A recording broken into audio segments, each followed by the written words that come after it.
Today, I want to challenge what you think about disability. Before I begin, I must acknowledge that I'm an ally in the disability rights movement. I do not have a disability, and so I can only speak to what I have learned as an ally from self-advocates, meaning disabled people. Today, I will be speaking to allies like myself so that we can help to address and acknowledge the constructs that continue to oppress the disabled members of our communities. For the purposes of this presentation, I will be using identity-first language. So instead of saying person with a disability, you'll hear me say disabled person. As many self-advocates explain, that if disability is not negative, there's no need to separate it from the person themselves. So first we have to look at the beliefs and stereotypes that our society holds about disability. The stereotype content model created by Susan Fiske and demonstrated here posits that two factors determine stereotypes. The first, shown on the x-axis, is how warm, friendly, or nurturing a group is perceived to be. The second, shown on the y-axis, is how competent a group is perceived to be.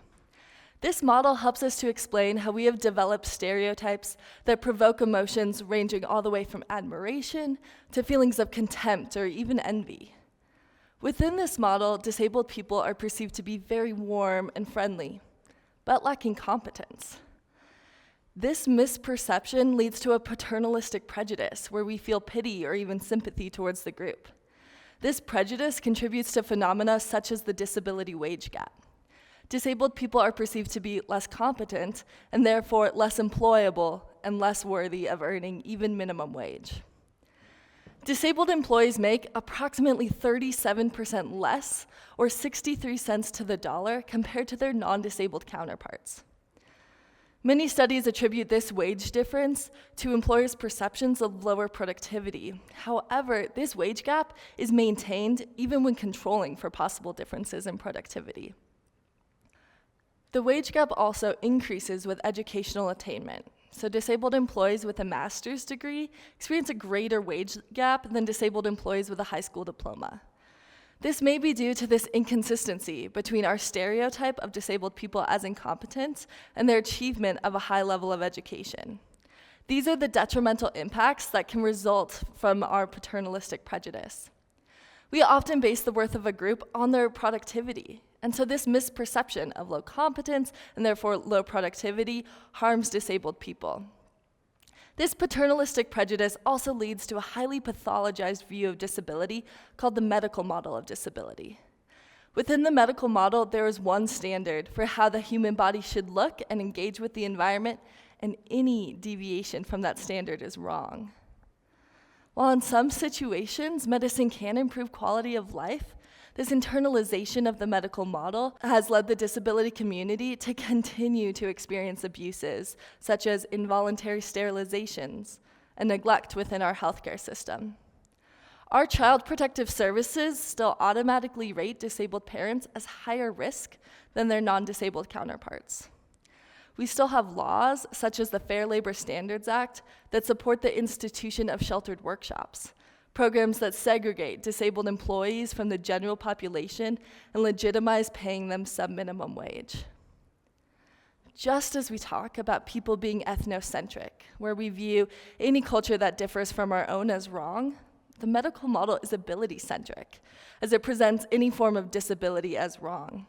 The disabled person is the problem because they can't use the stairs, are unsafe in society, and are drains on the rest of us.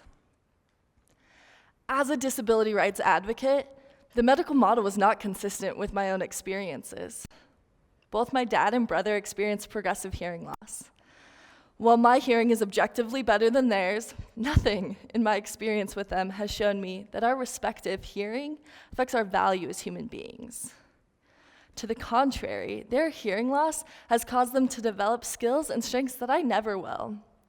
While I am limited in my ability to understand a conversation to what I am able to hear, they both can lip read.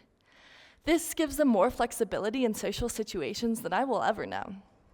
We engage with the world differently, but our engagements and contributions are of equal value. Whereas my experience showed me that disability brings important and valuable perspectives, I kept encountering this tension between my own experience and the medical model. As a child, I didn't know that disability could be perceived negatively until my family was kicked out of restaurants because of our service dog, and until my brother was hit by a teacher with a binder for not hearing something in class. My experience of how disability affected my family was not negative, but my experience of how the outside world treated disability was negative. Then one day, as I was browsing the internet trying to reconcile this conflict, I stumbled across a sentence written in a paper by Lindy Zaretsky. It is worth recognizing that an expansion of the clinical scientific research base to reflect a wider appreciation of disability and impairment might appreciate these phenomena to be socially constructed rather than individualized or pathologized.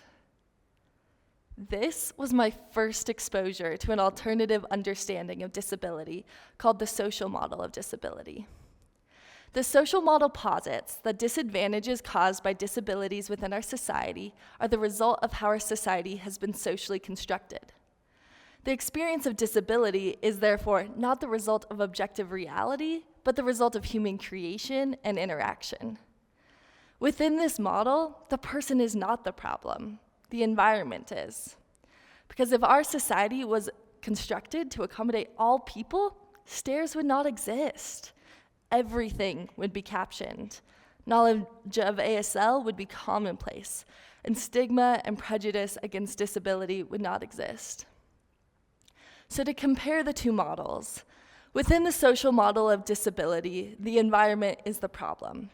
Within the medical model of disability, the person is the problem. The medical model often serves as the root of ableism, a set of beliefs or practices that devalue or discriminate against people with physical, intellectual, or psychiatric disabilities, and often rest on the assumption that disabled people need to be fixed. One illustration of the social model of disability is seen in Daniel Kish. Mr. Kish is blind and says that it's impressions about blindness that are far more threatening to blind people than blindness itself. He has learned to use echolocation to replace his sight and fully engage with his environment. He is so skilled that he's able to bike through New York City. However, he explains that when he has attempted to teach blind children how to use this skill, it has been nearly impossible if they have seeing parents. It is necessary for these children to, for example, approach the edge of the road in order to learn where it is. The seeing parents almost always stop their child's training at this point.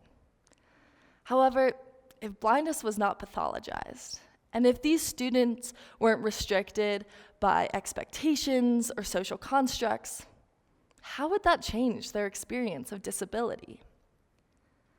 Mr. Kish is not alone in his ability to echolocate. Many blind people have varying levels of this skill.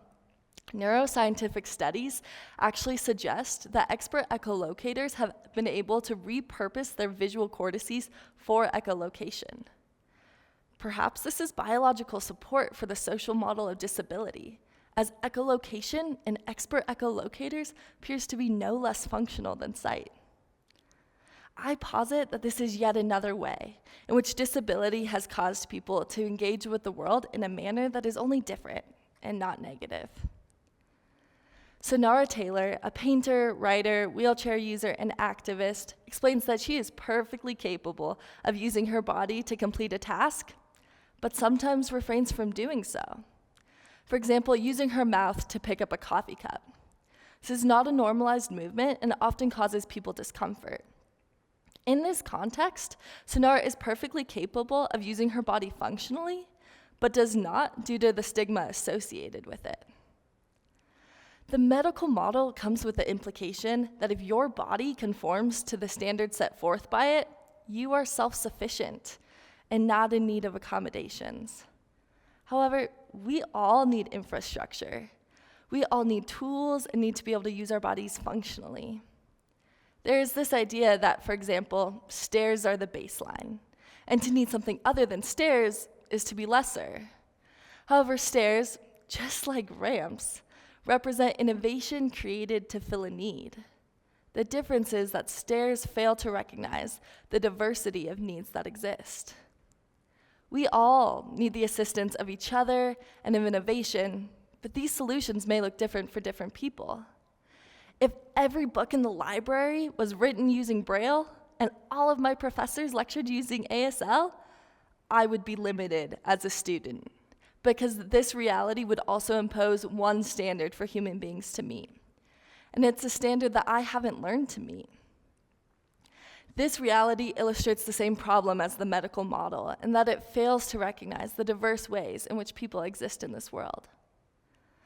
So my question for you is, how does the experience of disability change if we, as allies and self-advocates, address the constructs that continue to limit disabled people? If we acknowledge the importance of diverse perspectives by shedding the ability-centric view of the medical model, does disability remain negative? Or does disability instead allow us to appreciate the diversity of humanity? So as you go back to your lives and your jobs, I challenge you to think about how your institutions would change if they were constructed to accommodate diversity. How do your hiring decisions change if they're based off a candidate's resume and not stereotypes? How do our laws change if we know that disabled people do valuable work in accessible education and workforce settings? How does the demographic of Helena or of Carroll College change if we become accessible because we know that the experience of disability is socially constructed and we appreciate the diversity that disability brings?